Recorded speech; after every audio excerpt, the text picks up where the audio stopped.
Azanu was born on a quiet night. That turned into a storm.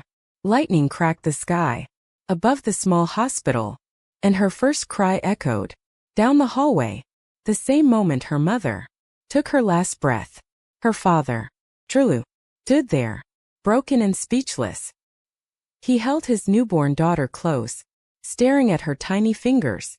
The doctor's words barely reached him. All he could think about was that the woman he loved was gone, and the only piece of her left in the world was this fragile little girl in his arms. He whispered to her through his tears, "I'll keep you safe, no matter what. You'll never know pain like this." That night changed Shirley. He became quieter, colder on the outside, but on the inside, he burned with fear. Fear of losing her too. Azanu grew up surrounded by that fear. To her friends, she was the perfect girl. Smart, polite, always smiling, always top of her class. But behind that smile, she lived a life of rules. Shirley wouldn't let her walk to school alone. He called her every hour when she was out. He never let her sleep over at friends' houses, never allowed her to stay out past sunset. When she was younger, she didn't question it. She thought that's what fathers did. They worried. But as she grew older, the walls started closing in. She began to see the difference between care and control. She'd watch her classmates laugh and go out together, while she walked home alone. At night, she'd hear her father checking the locks, making sure every window was shut tight, as if the world outside was waiting to take her away. One evening, when she was 16, she found the courage to ask, "Dad, why don't you ever trust me?" Shirley didn't look at her. He was sitting by the table, repairing a broken chair, his hands trembling slightly. "It's not you I don't trust," he said softly. "It's everything else." His voice was so quiet that she almost didn't hear it. Then he stood up and walked away, leaving her with more questions than answers.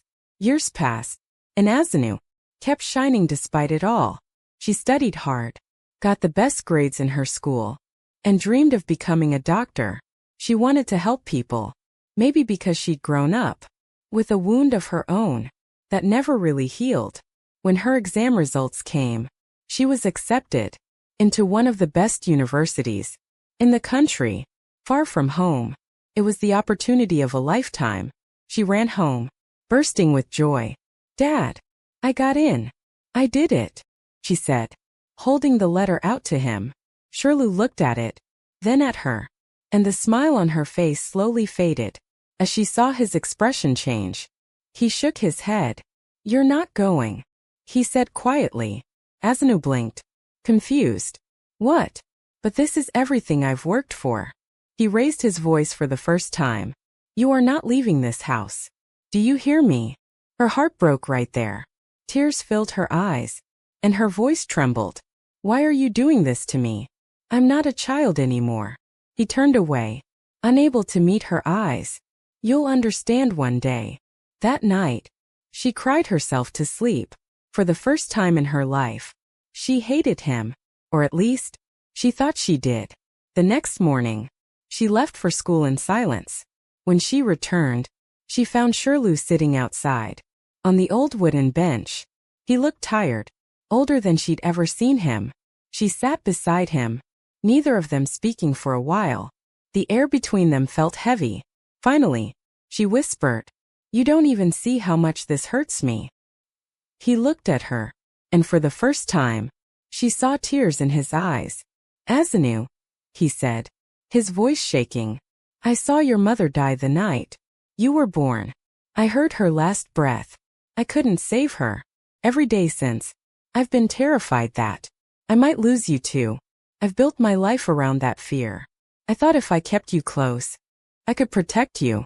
But I guess I've just been keeping you from living." Azanu's anger melted away in an instant. She reached out and held his hand. "You've already protected me, Dad," she said softly. "You raised me. You taught me everything. But now, you have to trust that I'll be okay." For a long time, they just sat there, hand in hand, letting the silence say what words couldn't. Months later, the day came for her to leave for university. Shirley didn't stop her this time. He helped her pack her bags, made her favorite breakfast, and even smiled when she teased him for crying. At the bus station, she hugged him tightly. "Thank you for letting me go," she whispered. He hugged her back and said, "I didn't let you go, Asanu.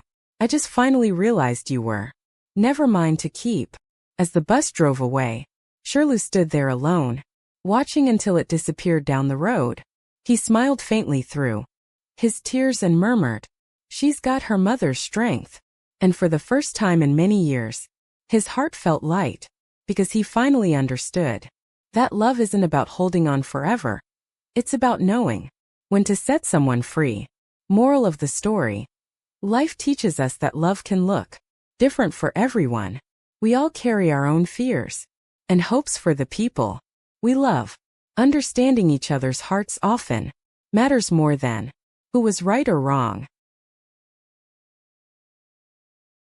That's it for today's story. Thank you for being here.